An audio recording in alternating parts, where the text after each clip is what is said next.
నమస్తే. ఇప్పుడు మీరు చూడబోతున్న వీడియో ఖచ్చితంగా మీకు ఉపయోగపడుతుంది, నచ్చుతుంది కూడా. మరి మీకు నచ్చిన విషయం నాకు తెలియాలి అంటే ఈ వీడియోని మీరు లైక్ చేయాలి, షేర్ చేయాలి, అలాగే మన ఛానల్‌ని సబ్స్క్రైబ్ చేయాలి. మీ సపోర్ట్‌ని నాకు అందిస్తారు కదూ! ఓకే. ఇప్పుడు వీడియోని స్టార్ట్ చేద్దాం. నేను మీ జయశంకర్ సిస్లా. మన పిల్లలకి పుట్టిన తేదీని అనుసరించి బలమైన సంఖ్యాబలంలో పేరు పెడదాం. సమాజానికి, దేశానికి బలమైన పౌరులనిద్దాం. ఏ ఇంట్లో కూడా అర్ధాయుష్ మరణాలు లేకుండా చేద్దాం. నమస్తే. Welcome to our channel. నేను కుప్పా పద్మిని. ప్రస్తుతంతో పాటు ప్రముఖ ఆధ్యాత్మికవేత్త, ఆస్ట్రోన్యూమరాలజిస్ట్, వేదిక్ వాస్తు స్పెషలిస్ట్, శ్రీ విద్య మరియు హనుమత్ ఉపాసకులు బ్రహ్మశ్రీ డాక్టర్ శివయోగి సిస్లా జయశంకర్ గారు మనతో పాటు ఉన్నారు. మాట్లాడదాం. సార్ నమస్తే సార్. మీరు నవ్వుతున్నారు సార్. ఎగ్జామ్స్ సీజన్ వచ్చేస్తోంది. ఇంకా పండగల సీజన్ లాగా ఎగ్జామ్ సీజన్. కాకపోతే ఈ పరీక్షా సీజన్ డెఫినెట్ గా చాలా చాలా స్ట్రెస్ఫుల్ గా ఉంటుంది. అటు పిల్లలకి, పెద్దవాళ్ళకు కూడా, తల్లిదండ్రులకు కూడా. ఎలా చదువుతారో, ఏం చదువుతారో. సరస్వతి కటాక్షం ఖచ్చితంగా ప్రతి ఒక్క పిల్లవాడి మీద, పిల్ల మీద ఉండాలి. అమ్మవారి కటాక్షం తో చాలా చాలా అభివృద్ధి చెందాలి ఏ పిల్లవాడైనా. ఎందుకంటే వాళ్ళ పిల్లలు వాళ్ళకి సంబంధించిన వాళ్ళే కాదు, నేటి బాలలే రేపటి పౌరులు కాబట్టి అందరూ బాగుండాలి.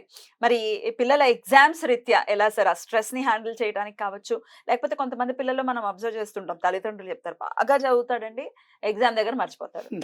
అది స్ట్రెస్ వల్ల పాపం హ్యాండిల్ చేయలేకపోవడం వల్ల అప్పటికప్పుడు చదివినా కూడా ఆబ్వియస్ గా గుర్తుండదు కదా. ఎంతో సాధన ఉంటే తప్ప గుర్తుండేటటువంటి పరిస్థితి ఉండదు. సరే వీటన్నిటిని అడ్రస్ చేయడానికి ఏం చేయాల్సి ఉంటుంది? జనరల్గా ఏమవుతుందంటే వీళ్ళు బాగా కష్టపడి చదువుతారు, కానీ స్ట్రెస్ వల్ల, టెన్షన్ వల్ల, ఆందోళనతో ఏ ఏ క్వశ్చన్స్ వస్తాయో తెలియక, ఎలా రాస్తానో తెలియక, ఈ స్ట్రెస్తోని అక్కడికి వెళ్ళి ఉన్నదంతా మర్చిపోతారు. విద్య రావడానికి సరస్వతి అమ్మవారి అనుగ్రహం కావాలి, no doubt about it. But వీళ్ళల్లో ఆ పరీక్షలనే భయము, ఆ ఫోబియా, టెన్షన్, అవన్నీ పోవాలంటే ఆంజనేయ స్వామి పట్టుకోవాలి. ఆంజనేయ స్వామి పాదాలను ఆశ్రయించి నేను చెప్పే మనం చెప్పే మంత్రం వాళ్ళు స్మరించుకోవడం వల్ల వాళ్ళు చదువుకున్నవన్నీ కూడా కరెక్ట్ టైంకి స్ఫురణకు వస్తాయి. కరెక్ట్గా ఎగ్జామ్ రాసే టైంకి చక్కగా వాళ్ళు చదువుకున్నవే టెన్షన్ లేకుండా, భయం లేకుండా గుర్తుకొస్తాయి. జనరల్గా ఈ పరీక్షలు అంటే ఇప్పుడు ఈ 10th క్లాసు తర్వాత ఇంటర్మీడియట్ అన్ని ఎగ్జామ్స్ ఇప్పుడు అన్నీ స్టార్ట్ అవుతున్నాయి. సో ఈ పరీక్షలు పిల్లలకే కాదు, తల్లిదండ్రులు కూడా పరీక్షలే. వీళ్ళు కూడా మెలుకొని ఉండి కాఫీలు, టీలు పెట్టిస్తూ, గ్రూప్ స్టడీస్ చేస్తూ, ఏంటి ఇలా చేస్తూ పాపం తల్లిదండ్రులు కూడా బాగా స్ట్రెస్లు అవుతూ ఉంటారు. ఏంటి ముఖ్యంగా చూస్తే ఈ బీటెక్ ఈ ఎగ్జామ్స్ ఉన్న తర్వాత ఈ ఎంసెట్ ఇవి రాస్తున్న కాంపిటేటివ్స్, వీటికి బాగా ఇంకా వీళ్ళు 24 hours పుస్తకాల పురుగులాగా అందులోనే పెట్టి ఇంతంత కళ్ళజోళ్ళు చేసినా కూడా పుస్తకాల్లోనే తలలు పెట్టి కష్టపడి చదువుతూ ఉంటారు. బట్ అల్టిమేట్గా ఏంటంటే స్ట్రెస్కి లోనవుతే ఆ ఉన్నా కూడా మర్చిపోతారు. అందుకని దీనికి ఏంటంటే కంటిన్యూగా ఎప్పుడు అన్ని గంటలు చదవకూడదండి. చదువుకోవాలి, కాస్త రిలాక్స్ చేయాలి, కాస్త మళ్ళీ మైండ్ని రిఫ్రెష్ చేయాలి, రీజనరేట్ చేయాలి, చేసి మళ్ళీ చదువుకోవడం మొదలు పెట్టాలి. దీనికి చిన్నప్పుడు ఒక కథ ఉండేది. ఒక అడవిలో కట్టెలు కొట్టేవాడు, ఒకడేమో పొద్దున్న నుంచి సాయంత్రం వరకు ఆగకుండా కట్టెలు కొడుతూ 10 మోపులు కట్టెలు కొడితే, ఒకడేమో మధ్యలో ఆగి ప్రతి గంటకి కాస్త రిలాక్స్ అయ్యి రీజనరేట్ అయ్యి కొట్టిన వాడికి ఇంకో 5 కట్టలు ఎక్కువ వచ్చినాయి. కారణం ఏంటంటే మధ్యలో ఆగినప్పుడల్లా వాడు రీజనరేట్ అయ్యి ప్లస్ గొడ్డల్ని కూడా పదును పెట్టేవాట. అలా ఈ చదువు విషయంలో అది ఇంప్లిమెంట్ చేయాలి. అంతేగాని 24 hours అదే పనిగా చేస్తుంటే తీరా ఏమవుతుందంటే ఈ స్ట్రెస్తోని కరెక్ట్గా ఎగ్జామ్ హాల్లోకి వెళ్ళినాక మీకు సమయానికి వాటిని మర్చిపోయి వాటిని వదిలేసి టెన్షన్ పడి, బాధపడి, ఏడుస్తూ ఇంటికి రావాల్సిన పరిస్థితి ఉంటుంది. సమయానికి గుర్తురావు, కర్ణుడిలాగా అయిపోతాం. ఏంటి పైగా మళ్ళీ ఇంకోటి ఏంటంటే, ఇప్పుడు సపోజ్ ఎగ్జామ్లో ఫెయిల్ అయ్యారనుకోండి, ఏమవుతుంది? జీవితం అంతేనా? ఏమవుతుంది? ఏమీ అవ్వదు. చక్కగా రాసుకోవచ్చు. కానీ ర్యాంకులు రాలేదని, మార్కులు తక్కువ వచ్చినాయని, 1 మార్కులో ఫెయిల్ అయ్యామని సూసైడ్ చేసుకునే వాళ్ళు ఎంతో మంది ఉన్నారు. ఇది చాలా చాలా చాలా తప్పు దోషము, ఆత్మహత్య మహాపాపము, నీకు హక్కు లేదు ఏంటి.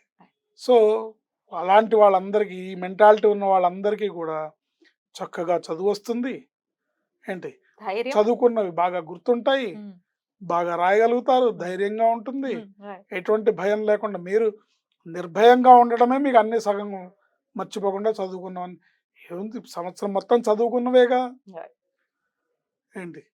కొంతమంది ఉంటారు సంవత్సరం అంతా ఆడుతూ పాడుతుంటారు, ఆ 2 నెలలు బాగా చదువుతారు, చక్కగా రాసేస్తారు, హ్యాపీగా రాసిస్తారు. అలాంటిది ఒక బ్యాచ్ ఉంటుంది. రాత్రికి రాత్రి చదివేసేసి కానీ 365 డేస్ రాసి చదువుకున్న వాళ్ళు తీరా ఎగ్జామ్ హాల్కి వెళ్ళినాక మర్చిపోయే ప్రమాదం చాలా మందిలో చూస్తూ ఉంటాం. ఇలాంటి వాళ్ళకి ఒక అద్భుతమైన మంత్రం ఏంటంటే, ఓం నమో హనుమతే నమః, బుద్ధిర్బలం యశోధైర్యం నిర్భయత్వమరోగత, అజాడ్యం వాక్పటుత్వం చ హనుమత్ స్మరణాత్ భవేత్, మనోజవం మారుత తుల్యవేగం జితేంద్రియం బుద్ధిమతాం వరిష్టం, వాతాత్మజం వానరయూధ ముఖ్యం శ్రీరామదూతం శిరసా నమామి. ఈ శ్లోకం చదివేటప్పుడు శ్రీరామ దూతం అనేటప్పుడు చాలా జాగ్రత్తగా చదవాలి. అవునా? అంటే కింద ఒత్తు పెడితే అర్థం మారిపోతుంది, దూతం అనకూడదు. శ్రీరామ దూతం శిరసా నమామి. ఓం నమో హనుమతే నమః, ఇది పూర్తి మంత్రం. ఓం నమో హనుమతే నమః, బుద్ధిర్బలం యశోధైర్యం నిర్భయత్వమరోగత, అజాడ్యం వాక్పటుత్వం చ హనుమత్ స్మరణాత్ భవేత్, మనోజవం మారుత తుల్యవేగం జితేంద్రియం బుద్ధిమతాం వరిష్టం, వాతాత్మజం వానరయూధ ముఖ్యం శ్రీరామదూతం శిరసా నమామి. ఓం నమో హనుమతే నమః. ఈ మంత్రం దూత అంటే ఆయన మనిషి అని అర్థం, దూత అంటే ఆయన చంపినవాడని అర్థం. అసలు దారుణమైన అర్థం వచ్చేస్తుంది. ఆంజనేయ స్వామికి మహాకోపం వస్తుంది, మరి తొక్కి తోలు తీస్తాడు. అమ్మ బాబోయ్, జాగ్రత్తగా ఉండాలి, చాలా జాగ్రత్తగా పలకాలి. ఒత్తులు మన వాళ్ళు పలకట్లేదు సార్, ఒత్తులు ఉన్నాయని తెలీదు ఇంకేం పలుకుతాం అంటే ఎక్కడ పలకకూడదు అక్కడ పలుకుతారండి. అవునా? అయ్యో, భారతదేశం భారతదేశం అంటారు, మళ్ళీ నవ్వు వస్తుంది. ఏంటో మరి భార్యాభర్తలు భారతదేశం, ఒత్తులు ఉన్నాయి రా నాయన వాటికి. సో చాలా జాగ్రత్తగా ఈ శ్లోకాన్ని చదువుకుంటే. సార్ ఎన్నిసార్లు చేయమంటారు? మినిమం 11 సార్లు. రైట్. అయితే పిల్లల కోసం మేము చదివేచ్చా అని పెద్దవాళ్ళు అడుగుతారు సార్, వాళ్ళకి వాళ్ళని ఇద్దరిని చదవమన్నా. పిల్లలు చదవాల్సిందే ఏంటి. పిల్లల బదులు మీరు రాయరుగా ఎగ్జామ్, రాయరు. వాడి భయాన్ని మీరు చదివితే ఎట్లా పోతుంది? ఎవరికి ఆకలిస్తే వాళ్ళే తినాలి. వాళ్ళ బదులు మనం శ్వాస తీసుకోలేము, వాళ్ళ బదులు మనం ఆహారాన్ని తినలేము, వాళ్ళ బదులు మీరు ఎలా చదువుతారు? మీరు ప్రార్థించవచ్చు దేవుణ్ణి ఏంటి, ఆయన మీ ప్రార్థనలు విని వాళ్ళకి కొంత ఇవ్వచ్చు, కానీ ఎవరికి వాళ్ళకి వాడే అర్హత ఏంటనేది కూడా ఆయన చూస్తాడు. కాబట్టి ఇద్దరూ చదివితే ఇంకా బాగుంటుంది.